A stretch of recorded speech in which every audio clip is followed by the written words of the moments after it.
Well, good morning, folks. Good morning. It's Pat Rosin live from the Batcave, 30 feet underground at an undisclosed location in Gotham and under a nondescript building.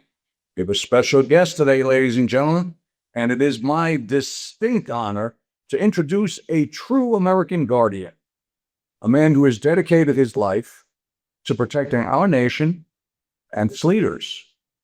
Born in Bayshore, New York, Barry Donadio began his remarkable journey of service as a volunteer firefighter and an EMT. He answered the call on 9/11 as a military responder and was a first responder to the TWA Flight 800 tragedy.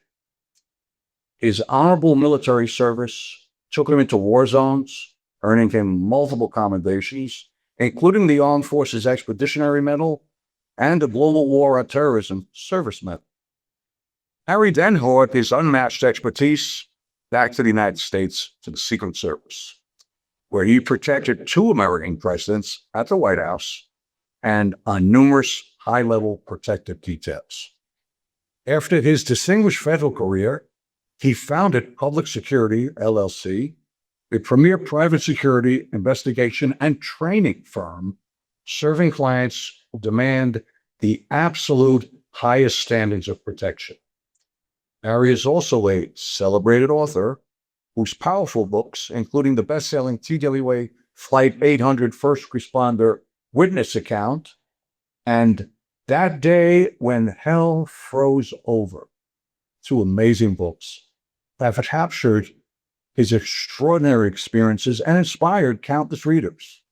He remains a sought-after national security commentator and a dedicated leader in the Maryland Republican Party. Please join me, ladies and gentlemen, giving a warm and well-deserved welcome to one of our nation's finest protectors and a genuine American Erie, Mr. Barry Donadio. Barry, welcome.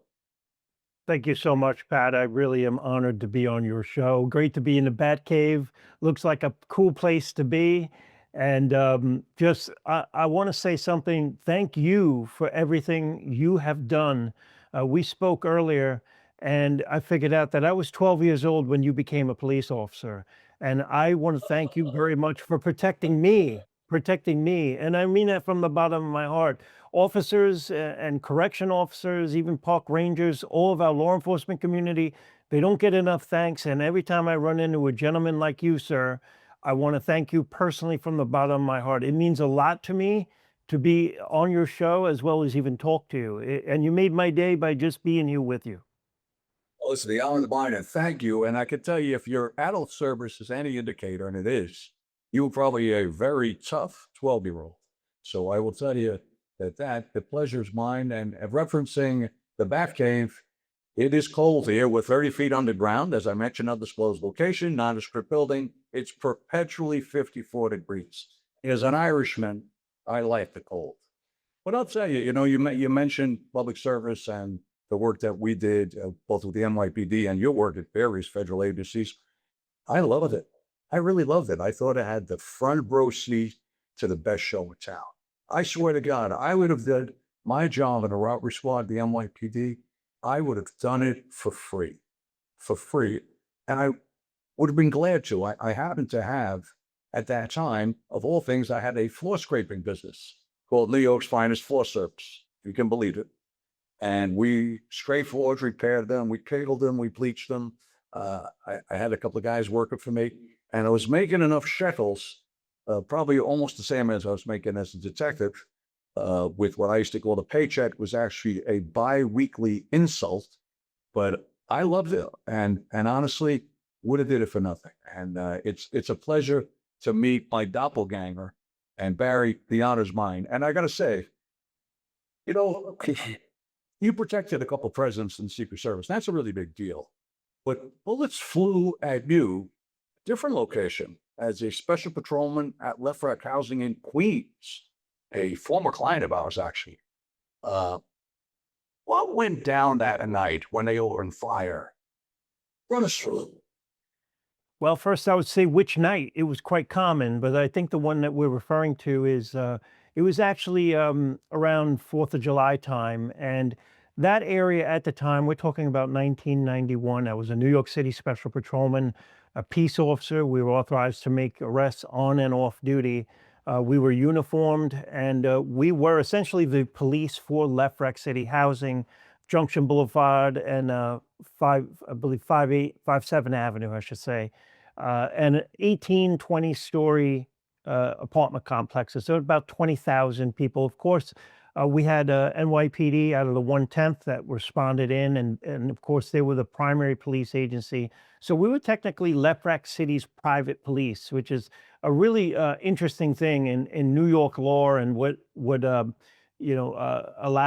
can be allowed to do and as far as private policing goes. So we were full fledged. We made arrests, filled out reports, went on medical aided cases, everything you name it, and we were foot patrol because.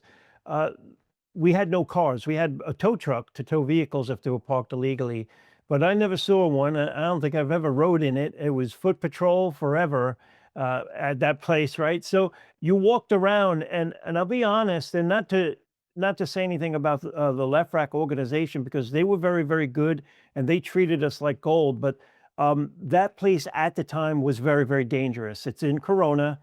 And some people that I met there would move from Brooklyn and say it was worse at Left Rack, to give you an idea. And I said, really? Wow.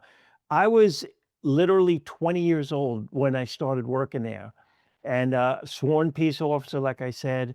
And you got every kind of call that you could imagine.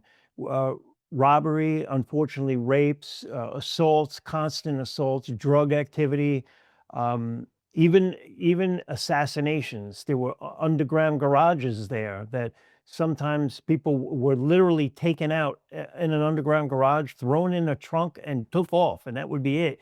You may find evidence that something happened, blood or hair on the floor. So this place was no joke, and going to work was not just a job; it was survival. It wasn't, "Hey, I'm going to go to work, honey, and see you later." You had to make sure that you were gonna survive that day and make it home. So to give anybody an idea that this was just like a regular job, forget about it. So the one case that we spoke about, I was on foot patrol, probably walking between two buildings on Horace Harding Avenue. Those buildings backed up to the Long Island Expressway. You could see them from there, and around exit 20 or so. And around that time period of July 4th, a lot of people, or I should say bad guys, would take potluck shots with real weapons because they would be masked by the idea of, well, that's probably fireworks going off. So people were lighting fireworks off leading up into 4th of July all the time, at least in New York City at that time. So they would, I guess, wait to do their dirty business around that time so nobody would call the police and say, well, there's shots being fired, when in fact, they would think it's fireworks. Okay. And in fact, it would be shots fired. Right. So there was one time I was walking between two of these buildings and I heard literally the loudest explosion I've ever heard. And it really echoed between the 20-story buildings. And I almost said, my God, that must have been a stick of dynamite somebody threw. It was so, so loud. I got to the lobby of one of the buildings, didn't think of it after that. About a minute later, I got a call from Central, from the dispatch, shots fired exactly where I was. And I'm like, wait a minute, maybe that was a gunshot. Let me go head out there. And the call came in like somebody shot through a car or something, from what I could remember. And so I went back to the scene where I was walking and I heard the shot. And I found that what appeared to be a 7.62 by 39 round, which belongs to an SKS. We had some intelligence that there was a drug dealer shooting an SKS rifle out of around the 10th floor of one of the buildings. And sure enough, when I checked where that round might have hit, the trajectory certainly matched. It went right through a car roof, completely through car door, hit the pavement, took a chunk out of the pavement, and hit a lug nut of another vehicle and took the lug nut off of the wheel of another vehicle. It's a high-powered rifle. And what I figured out was just when that went off is right where I was standing when I went by. I didn't know I was getting a shot taken at me until I figured it out when I went back to the call, and I was like, "Oh my God, they took a shot at me." And you thank God that night, and then you sleep a little differently when you lay in your bed after that. So I would imagine not only the loudness of the gun going off, but maybe that bullet coming somewhere. And I don't know how close they were to my head, but it was close enough to where that thing sounded like a bomb going off. Yeah, it was terrible. That's just one of so many occasions there. And it was never boring at Left Rack City. You went to work. I think when I first started, it was quite comical. The older guys walked me around. It was still like just starting to break into spring, if I remember correctly. Everybody was They still were a in school. terrific company, Barry.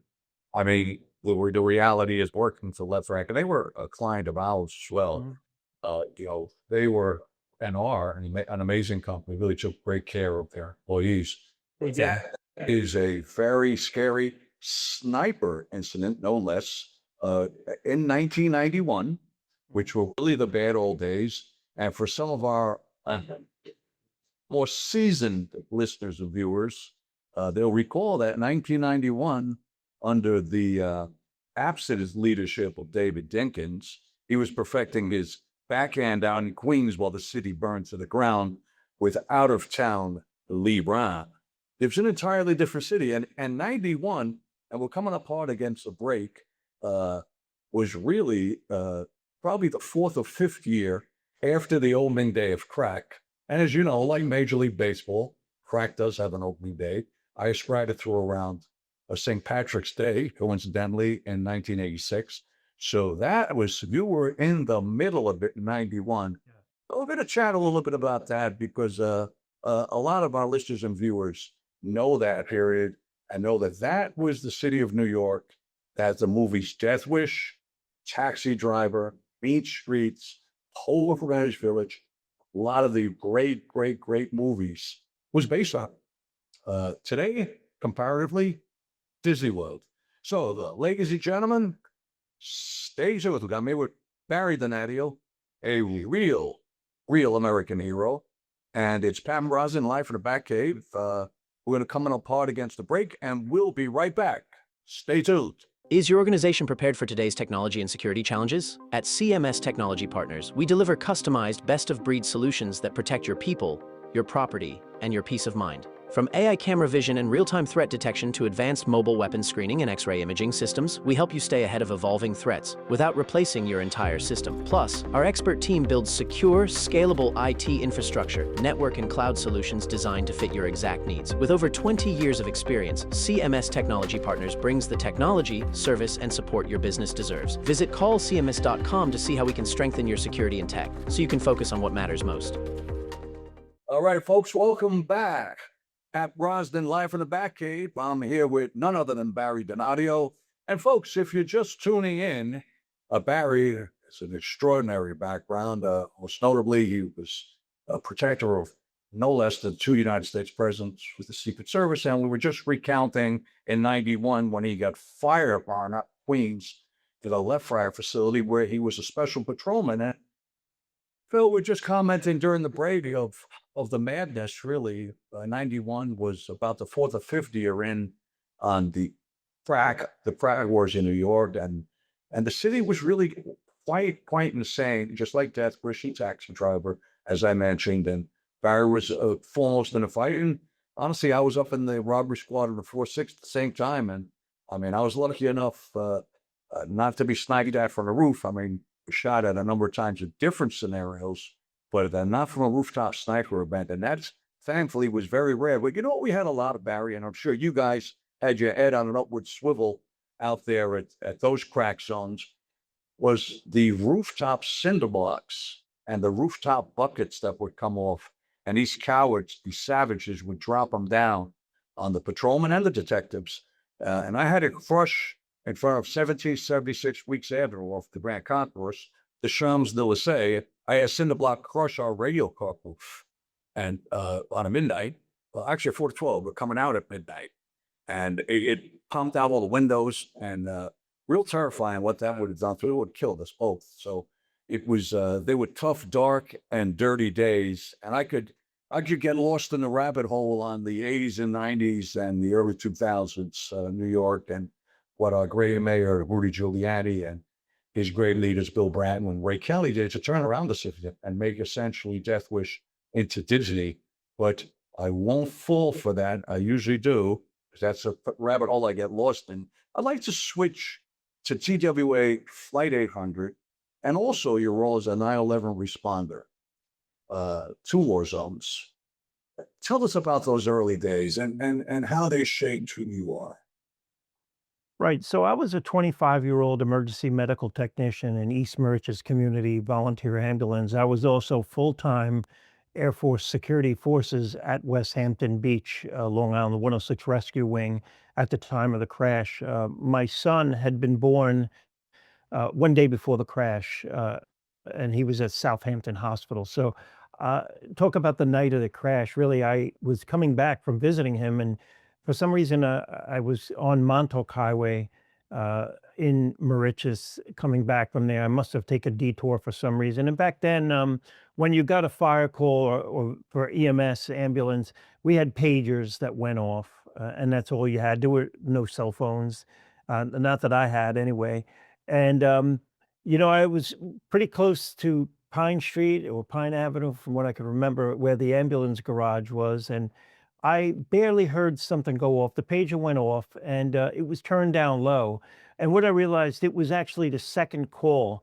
And what made me check my pager was two Suffolk County police vehicles, or I should say three. They're marked Humvee, and two Crown Vics that they had were driving eastbound on Montauk Highway as fast as they could possibly go. And I said, "Holy cow, probably a cop got shot. Let me check my pager," because they were going super fast, okay? They were responding to TWA Flight 800. So when I turned up the pager, it was the second call on the pager from Firecom, which is the fire department dispatch, and they said, "Signal 27." Signal 27 is a plane crash. Now, I assumed it was a small one because we did have a small airport in our district that, pulls the signs with the little Cessnas, and sometimes parachute jumpers would fall and break their arms. So I figured it was something like that. But quick to learn that by the time I got to the ambulance garage, all of our assets were already gone and on the way to the Coast Guard station in East Meriches, which was the central triage point for all first responders. A paramedic pulled up looking for an ambulance to get into and drive down there. And I said, let me get in with you. We'll go right down to the Coast Guard station. So we drove down there and we were amongst some of the first responders there. After that, you couldn't get in that place. They wouldn't let you in. It was a rather bizarre evening. I don't know what was told to the Suffolk police, but I've never been asked for my ID in an ambulance in my life in 1996. And it was a bizarre evening, to say the least, and that did happen. But what we were told at the initial response, we began a triage. We were going to start receiving what we were told originally, survivors. Now, I don't know if anybody actually saw a survivor or it was just assumed. So we were setting up to start receiving them. I was a new EMT at the time, and I was excited and pumped up and ready to save lives. And unfortunately, as the hours passed, nobody really said it, but the reality started to set in that there's no survivors here. And boats started to come into the Coast Guard station, which was the main collection point for bodies, unfortunately. And the rest is history. I didn't do much of anything other than respond. I was ready. And now I am an advocate and hopefully a useful tool to the people that have suffered so long. If I can provide any information or any relief to any of the families or give them my perspective of what I saw that evening, that's my role at this point. But not really anything heroic other than, hey, I was there, that's for sure. But I am a witness to what transpired there at the Coast Guard station. So that's why I released my book, along with some other events I attended in my fire and emergency services experience. But uh, I've met some of the families afterwards. I've gotten to be friendly with them, and it's been great. So if anything positive has come from all of this, it's been that, these families are very close, and they know me and I know them, and they have a friend forever. And I'm an advocate to the day I die for those poor people that perished, including many, many children. I saw all of that. It was horrific, absolutely horrific. And I'm very, very sorry to anybody who suffered through that whole thing. Now, getting to September 11th, 2001, I wish I could say that I was very heroic that day too. I was actually on the way to the city that day. I was doing some process serving, actually. I was going to go into the city. At that time, I was leading the SWAT team for the security police at the 106 Rescue Wing in West Hampton, National Guard unit. I was there full time. So got a call from good old mom, turn on the TV, a plane hit the towers. And I said, what? And we all remember that was a very clear day. And I said, I don't know if that's an accident, but maybe it was. And then, of course, when the second tower got hit, I started saying, you know what? I better start getting down there. I was in Patchogue at the time on Long Island. And I said, with my experience, I better start heading down there. Maybe not to ground zero, but I'm a former firefighter. I know what I'm doing. I was an EMT. Let me get down there. And if I need to backfill in Nassau County so their units can go into the city, let me go do that. But right when the Pentagon got hit, that for me was World War III from a military standpoint. Right. Because that's if the United States attacks another nation, we're going to hit the command and control structure. So essentially, that's what happened to us. So I just looked at it at that point, militarily speaking. Maybe tactical nukes were on the way, and this was all just a diversion. The Twin Towers could have been a diversion attack for the real attack that might be coming. So I immediately got in my vehicle. I went to the air base right away, and I was a certified sniper through the FBI at the time, and the Suffolk Police, and on the SWAT team. And my day, September 11th, 2001, was sitting about 12 to 14 hours on the flight line, concealed as a sniper, protecting Air Force priority resources and waiting for a potential attack that could have come but never did, thank God. And so that takes what I gave. Not very heroic, but I was there. I did that. Very heroic. I would say very heroic, but very memorable, both events. I mean, is it you're a true American hero, and the reality is, in both instances and others throughout your career. And it's ironic when you were heading in from Patchogue, I was heading down myself late morning when the towers went down, right? Never, ever, ever forget precisely where you were and what happened that day. Right, right. Which is that big? I was meeting with representatives of the Left Right organization, right? Going back to your earlier statements when you were the victim of a sniper attack off the roof or off probably the 10th floor out there in one of the Left Right buildings. And I was meeting them regarding setting up armed security around the clock at Gateway Plaza, which is actually about 150 feet southwest of the old South Tower. And we stayed down there for 4 months with about 30 of my guys around the clock, keeping the building and the apartment safe, ensuring no additional criminal behavior, and it really just being in the ground zero and the frozen zone, as is what they called it. We had flaws and three wheelers, and that's how we maneuvered to those and other clients, and of course we're on the PIO as well. So it was tough time, and very difficult memory lane to go back on, but it's necessary to come out very soon, matter of months, on the 25th, if you can believe it, anniversary. And listen, God bless you for your great work. Listen, we'll come out, Barry, and we'll come up on a hard break. So we got a commercial coming up, folks. Stay tuned. It's Pat Rosin, Life in a Back Cave, here with Barry Donadio, and we will be right back.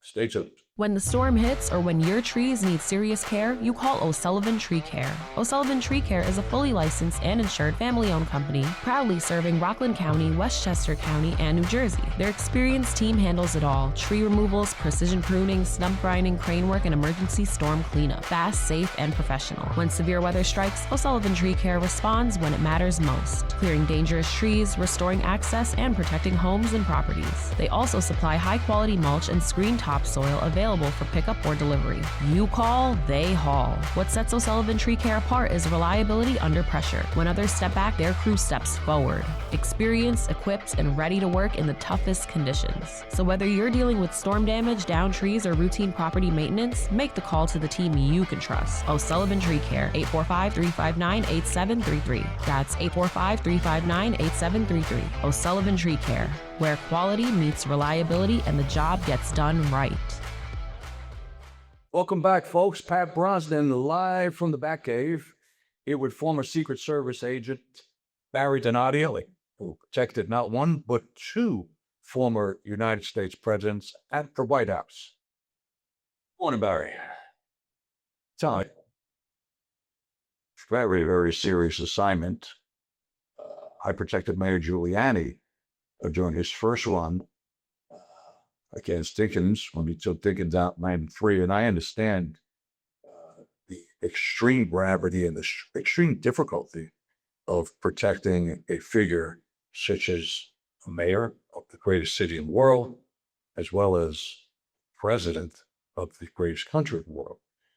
How difficult is it, as a practical matter, for you as one of the agents in charge with their security to convince them to adhere to Secret Service policy, to minimize the threats, to keep them safe? Are they their own worst enemy as it relates to it, or were they, in your view and experience, adhering to the policy and went along with it? Right. So, becoming a president is a life-changing event. So, if you or I become president, you're pretty much brought in a room and said, "Hey, this is, you got to let us know what you're going to be doing. There's going to be a schedule, and you got to try to abide by this, this, and this for your own protection." That sums it up in layman's terms. But I'm pretty confident, whether it was President Bush or President Obama, they did not treat us bad at all. If told the president something and it was an emergency, he's going to listen to me because he knows that it's his life, right? So, for example, if I told President Bush, "Get in the car now," or so, that means something's very wrong, and he's not going to second guess that. If I was horribly wrong about saying something, that might get questioned later on. But you're going to see, like when Reagan got thrown in the back of a car after he got shot, they literally threw him in that vehicle, no questions asked. And Reagan didn't fight them either, so they do adhere to policies. Some presidents take time to be used to becoming a president. It's not easy to just walk into the role. In their defense, President Bush, I think it was easier because he grew up in the White House because of his dad. And then with President Obama, it just took a little longer, but no different than any of us. So It's funny, Barry. I heard, and it's public record, that when President Reagan was shot, as a reference, when he walked into the hospital, he asked the doctors, he stated for the doctors, I hope none of you guys are Democrats. It's actually, he still had a sense of humor after walking in on his own volition after being shot in the chest. So it is truly an amazing guy. But I would imagine that for the most part they are adherent. There must be some times, especially mingling with the crowd, right? That's got to be a nightmare. I mean, I see it myself from the time with the mayor and also with celebrities. It's a very tricky balancing act. it is. Now, let's just say we're the protective people, we're the protective agents, if you will. A candidate or a president or the person you're protecting can do as they please. A lot of people don't understand that. They think we tell the president what to do, and that's not the case. We make it safe so the president can go where he wants to go. They try to keep it within a lane, of course, like giving us a schedule. You're not going to just fly somewhere without us knowing, obviously. That'll be very detrimental to your security. But there are cases that they go off script, shall we say, like you name it. Example, if we're expected to go from point A to point B, and a president says, "Hey, you know what? I'm stopping at McDonald's." But, "Oh, sir, that's not on the schedule." Well, too bad. We're still going to McDonald's, and you better get yourself in there. So, you would see Secret Service guys try to advance that as best as they can get in there. There's some protection in that too, because nobody knew he was going to be there. So there's not going to be a prearranged assassination attempt if nobody knew he was going to be there and it was just a spontaneous thing. So now you're really only up against maybe if there's some lunatic that just happened to be in that McDonald's at the time, and you're just, a crazy guy and just happened to be in the right place at the right time and wants to cause trouble. So I got to ask her, okay, I've studied very closely uh, publicly available material facts, timelines, text transmissions, transcriptions on the July 13th, 2024 shooting in the head, the year is brought the head of former President Donald J. Trump at the time, 46. What's your take? What's your take on the whole affair? I know you're very familiar with it. And, Yeah. I know they're your brothers. Believe me, no one loves law enforcement more than me and you. But what happened? Well, you got like 3 hours. It'll take that long, but I'll shorten it up if you want. My really, and I haven't talked to any of my guys that I know that are still there, and I don't want to put them. Technically, they would probably at this point look at me as a member of the press, and they can get in a lot of trouble. So I don't call any of my buddies that are still there and say, "Hey, what happened?" I don't want to get them in trouble. This is my assumption. I'm a former member of the emergency response team, and that's part of the tactical triangle that protects the president of the United States against tactical threats. Okay. You've got counter assault and you've got the counter sniper team. Okay. There was, as far as what I can tell, what I think happened, because if we look at all the evidence that's been released, the local SWAT team was responsible for covering that roof physically. The Secret Service counter sniper is always going to keep any rooftops or the water tower, they're going to keep that under surveillance also, but they're not physically there. Where are they? They're behind the president. They're shooting away from the president if they need to. So they're never pointing at the president, they're pointing away from the president. So the team that was supposed to be up on the rooftop, well, they're human. So it was a hot day, and that roof was like a metal rooftop that I assume probably heated up to 150 degrees with the sun. So my understanding is they said, we can't be up here. We're probably not going to be effective up here if we're can't even breathe. So they went to the floor under it and held the building from there. However, I don't think they were aware that somebody can climb up the roof and gain access the way that the shooter did. So I think that's the first problem right there.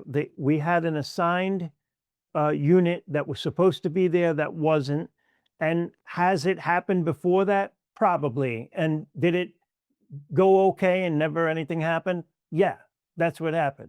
So the other dynamic of this, what I think happened that led to this was, I think they had him under surveillance. I think the Secret Service snipers were looking at him and probably already on the air asking what's going on, because they probably thought that he was the team that was supposed to be up there initially, right? Because not all SWAT team guys that are certified snipers are clean cut, buzz cut, Marine looking guys, snapped to in a uniform. Some snipers on some local SWAT teams are also the undercover narcotics officer that makes drug buys, and he's got hair dangling down to his back, and he doesn't look like a cop. So I've seen both sides. So I think that the Secret Service snipers probably saw him because he's using an M4, which is a law enforcement weapon, not a sniper gun, but he could be dressed just like an undercover narcotics officer, and they probably thought he was the police, until he started acting differently than the police. So I think they had him in the scope the whole time. They were probably getting on the radio asking what's going on when they noticed something wasn't right. They have to be very sure when they take a shot. They can't take a shot and not know 100% that this is a threat. It's my understanding, I think a Nassau County cop got killed this way, right? Wasn't there a Nassau County cop on Long Island that got killed by another police sniper on accident? I had read something about that. So this is a scenario where it could have been blue on blue. That's my best guess of what happened. Now, those snipers from the Secret Service, they shot him very quickly. Okay. So that tells me once he started shooting, they shot him quickly. So I think he was already in the scope. I think they saw him and they shot him right in the face. Right. No, and not good for the counter snipers as it relates to the counter snipers and their prospective assessment. They were behind Trump. He had to turn 270 degrees. They were the Southwest counter sniper team. Once Thomas Mackling first opened up, that was the shooter. You may recall the 19-year-old dietitian's aide from the nursing home, who you wouldn't entrust with a sponge bath. He got out to the roof. He leaped up on an air conditioning unit, went up there on a metal roof that was too hot for the SWAT guys. Apparently, went up there, set up his little perch, and fired three and then five. Actually, five, then three. And then within 10 seconds, to your point, Barry, the counter sniper team dictated 270 degrees, and they shot him in the left cheek, and it exited outside his right cheek. But We'll never get all the details unless you're there. Yeah, I've read all the reports, but the reality is, just like in any law enforcement agency or even in the military, there's reports of a battle, but unless you're there and you see it, and there's going to be stuff missing. No, I don't disagree. I mean, the fact is, Building 6 should never have been excluded. We know that now, and there was a breakdown between communication, coordination, command, and control between the state agencies, the local agencies, the SWAT team, the Secret Service. They were operating their own silos. We both know. Right. Well, and no one loves law enforcement more than I and yourself. And I'm not one to assign blame, but I will say, and that we're coming up on a break, that it really was a catastrophic breakdown on every level of command, control, communication, coordination. And hopefully we learned a lot from it. Of course, September 10th worried me up at the golf course with Rousey, 12 hours rifle, but we don't want to go down that rabbit hole, but we may the next time. But right now, we're going to come up on a break, folks. Pat Brosnan live from the Batcave. I'm here with former Secret Service protector of not one, but two President Barry Donadio. Stay tuned, and we'll be right back. In today's world, risk doesn't announce itself. It hides in plain sight. That's where Brosnan Consulting Services comes in. Founded by industry veteran Patrick J. Brosnan, we provide risk advisory and protective intelligence solutions for individuals, corporations, and institutions that can't afford uncertainty. From due diligence and investigative consulting to strategic intelligence and protection planning, we help you see threats before they become problems. When experience matters and discretion is essential, trust Brosnan Consulting Services. Visit BrosnanInvestigative.com to learn more. Morning, folks. Pat Brosnan live from the Batcave. Pat, we're just discussing, myself and Barry Donadio, former Secret Service. If you weren't tuned in, and now you are, the July 13th, 2024 shooting of President Trump, and here, what we viewed as nothing less than a catastrophic failure in terms of command, control, communication, and coordination on multiple levels by all of law enforcement. And hopefully we learned from it. In September 10th was terrifying, the incident at the golf course. And of course, 7 short weeks ago, equally as terrifying, when Austin Marlin came in to the northwest gate at Mar-a-Lago with a loaded shotgun and a gas can, and was able to breach onto the property. The president was not on site at the time, but the bottom line is we can't allow this guy to get hurt. We have got to keep him healthy and breathing. He has a lot more great work to do. It's absolutely critical that he stays as healthy as humanly possible. And that's where we're coming in now after the break. But I want to switch gears. Back in Maryland GOP, they're now running for Queen Anne's County Commissioner, District 3. Congratulations. Congratulations. Tell me, what broken systems in the county government are you planning on hunting down now as part of your lifetime of hunting? Well, I'm just following the path that I've always been on. I'm a servant of the people. This is what I do. I don't build houses. I wish I could build things or something. That's not really what I do. My history speaks for itself. I serve the people. So if there's any kind of relief I can give to people, and on local level, we have our local issues, just like any other county. And here in Queen Anne's County, it's just traffic and overdevelopment basically is what I'm kind of up against, and just representing the people and just hoping to give them a better quality of life. And I don't feel like in the past it was represented as well as maybe I could lead and represent them. I'm not owned by anybody. I'm not owned by any large developers, and money is not my thing. I could care less. Being from a family of Sicilian peasants going back hundreds of years, I guess money doesn't float our boat as much, it doesn't motivate us. But what does motivate us is duty to the people. What motivates us is positivity and doing good. So that's my high. That's where I go. And everybody should know that I serve them and at a cost to me, and that's fine. And, win or lose, that's okay. Wherever the pieces fall is perfectly okay with me. And I'll continue to just be successful in my business, and being on shows like being with you is great, and other shows that you've seen me on and stuff. But it's an opportunity, just like a volunteer firefighter, for me to serve the people. And I know when I'm there, when I hold a seat, it's going to be citizens prioritized over anything else, not even myself. I don't need anything from the Queen Anne's County government. I don't need health insurance. I'm a veteran. I have my own health insurance. So that's really where it's at. That's what I want to do, and anything I can do positively moving forward. Backing our president, backing Congressman Andy Harris, who is our only Republican congressman in Maryland. He's a great conservative and leader of the Freedom Caucus, and that's it in a nutshell. I want to basically continue my service to the people. Congratulations. Congratulations. I mean, your career has been remarkable and remained remarkable. Volunteered EMT all the way to Presidential Protective Detail at the United States Secret Service, into a business owner, now candidate for commissioner. What single, steel, overarching principle of the variant Donadio DNA powers the "we come first" fight?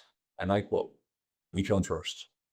What is So we come first means I'm just putting everybody before any other agenda, and I have felt that in the past we're getting some things here in the county as far as overdevelopment and maybe things being put before our citizens' quality of life, or we're in a high traffic choke point.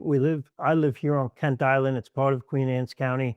The island is only 4 miles wide. There is a road that comes through called Route 50. It's very much like the Long Island Expressway. And then imagine adding more traffic to that, So just maybe not the best decisions with some of the development and the way we're managing our land here. And I'm looking to change that. I'm looking to, again, put people first. That's all I know how to do, really. I have to go by that. I always yield to them. I'm just an instrument of the people, is what I would like to be known as. Well, listen, that Snyder's bullet many moons ago in Queens blew a lug nut, a lug nut. Think about it. They're hard to remove with the proper tools. And, that being a shave is still tougher to crack, right? I mean, let's face it. You've had some close calls. plane crashes, war zones, assassination level threats, of course, the bullets of Queens. We've taken a few hits. Queen Anne's voters, they picked you over the rest for District 3 Commissioner. Why? Well, I'm not elected yet, but I'm hoping they pick me because, well, Congressman Andy Harris trusts me. I'm the only one that had to. Maybe you will be, but Yeah. carry on. Yeah, I believe so too. But Congressman Andy Harris has endorsed me, so he has full faith and confidence in me. And former Governor of Maryland, Bob Ehrlich, has also endorsed me, as well as former chair of the Maryland Republican Party, Dirk Hare, as well as Senator Johnny Saling. And the endorsements are racking up. So, I would say if you want to change, if you want somebody that's going to prioritize your quality of life over developing another complex or some kind of unnecessary development here that's only going to impede your travels to the supermarket on a daily basis and make your life miserable, then I'm your man. If you enjoy traffic or and you enjoy overdevelopment, maybe I'm not your guy. Or if you enjoy higher taxes, I'm not your guy. Um, if if you vote for Congressman Andy Harris, which about 80% of Republicans in my county does vote for Congressman Andy Harris. So if you vote for him, I'm your guy. If you like Bob Ehrlich, I'm your guy. And you can hold me to it. It's right on the back of my card. I'm going to be serving the people and putting them first. And I care about our senior citizens too. We have an enormous energy crisis going on here. The current governor has taken away some of the choices to where Marylanders can use energy, and it's all going green. So now my electric bill, I'm not rich. I live in a 3-bedroom Cape Cod house on a quarter acre of property, and I'm proud of it. And I had an $850 electric bill. And you know what? I don't like that, but I'll be okay. And I'm thinking about what about our 80-year-old residents? What about them? And there's very little that a commissioner can do. And I know that they don't have the authority. But you know what? I'm going to be knocking on the door to governor every single day if I have to over in Annapolis. And I'm going to say, you're going to remember this face because we have people over here that have to choose whether they eat or pay the electric bill. And when I'm out shaking hands with residents, they're all telling me this. This isn't coming from me. This is from what they're saying. They're tired of the traffic. They're tired of the overdevelopment to appease some out-of-state developer or appease some traffic that are coming through here over their own residents. So the representation appears to be, at least in my eyes, in the eyes of many people that I'm meeting, it's for everybody but us. And that's where the we come first come from. We have to come first. Everybody else can come second, but if our own county isn't representing us first, there's no representation at all. Unbelievable.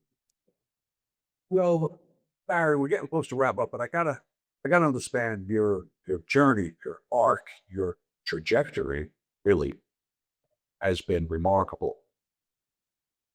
What would you tell our viewers the top traits that drove you in your DNA and Charlie to through this journey? Was it a resilience, the tenacity, or as you say, a conviction via DNA of serving the people and doing the right thing? Or was it? I think, yeah, it is important. I think it has everything to do with who you're around when you're young. I'm disgusted by injustices. Maybe that is part of it. I don't like injustice on anybody whatsoever, and I think that's in you too.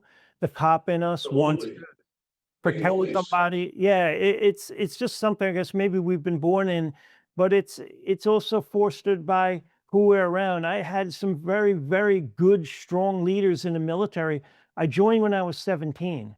Some of those guys were NYPD. They were housing cops. They were transit cops, and they were only in their 20s. But to me, those guys, they were heroes to me. I was looking up to them like big brothers. Some other very good people. Men have to be mentored through their whole life to become great, in my opinion. So no matter where I was, I did have very good mentors and very good people took me under their wing and showed me the right way to go with a lot of things. Thank God. And they come from all races, by the way. They're white, they're black, they're every race, creed, and color. Believe me. So don't ever think that you're not going to get some good mentorship from just anybody. You'll be surprised at who's going to back you up and help you out in life. So I say be around the people that are really looking out for you and showing you the right way, whether it's in the military. And then also, I would say anybody that's listening or viewing this, please consider, because there are so many young people out there that are not giving themselves the full credit what they deserve. Go out there and join the Secret Service. You can do it. If I can do it, I was born, my mother was 19, my dad left before I was born. We were poor. We could not pay anything. As low as money can get, that is what we were. And I ended up working at the White House to where if my great grandfather that came from Sicily heard that, I'm shocked he would believe it. I don't think he would believe that. So if I could do that, yeah, I mean, so the opportunity is open. We're in a wonderful country that you could do whatever you want. The only thing holding you back is you. Believe it or not, it's you. So yes, join the Marines, join the Army, Navy, Air Force. It's a great place to start. You can make a career out of it and you could start contributing to a beautiful country and we can all appreciate it. I basically hug young veterans now. I'm getting to the age where I'm getting more hugging people and saying, "Hey, thank you so much for what you do. Call me if you need it." Yeah, yeah, that's what I do. But we need guys to replace you, Pat, because when you and I are gone, the world, the way I see it is, we're a little less safer. And I have an uncle. He's like 84. He was a special marshal at the court in CI, and he had done other law enforcement jobs. And I always say, when you're gone, we'll be less safe, because even at the age of 84, that man looks out for people. So we're the same way.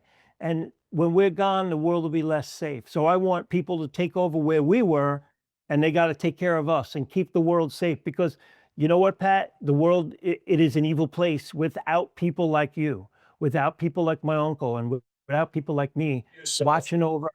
Okay, if you see people getting beat up in the street, there's people that don't even call 911 today.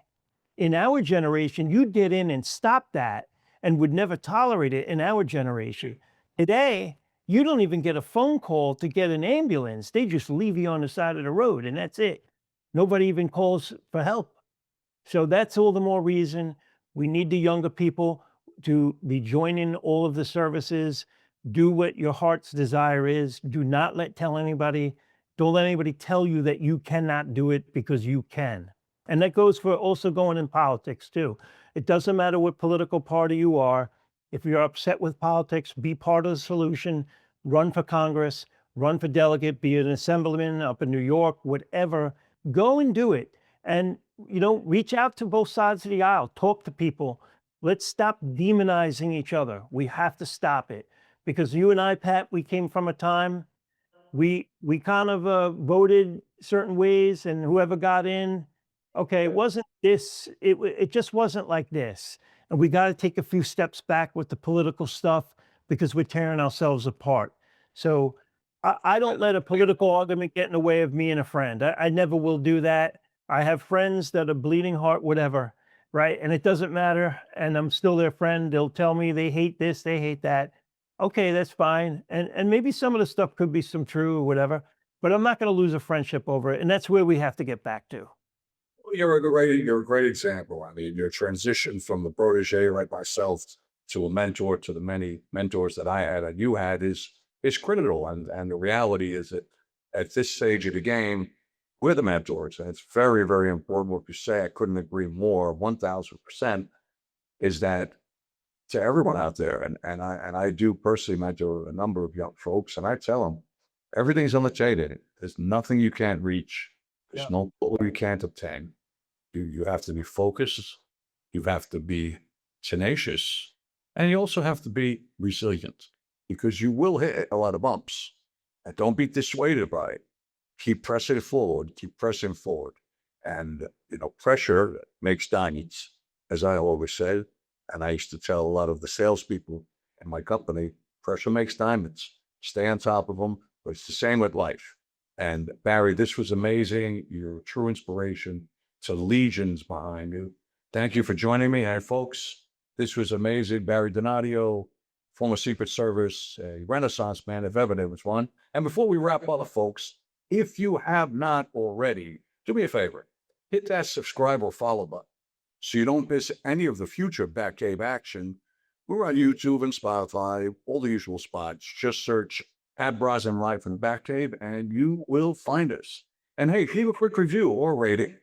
While you're at it, it really helps to grow the show so we can keep bringing you the best guests, like Barry Donadio, best stories, and straight talk you won't hear anywhere else.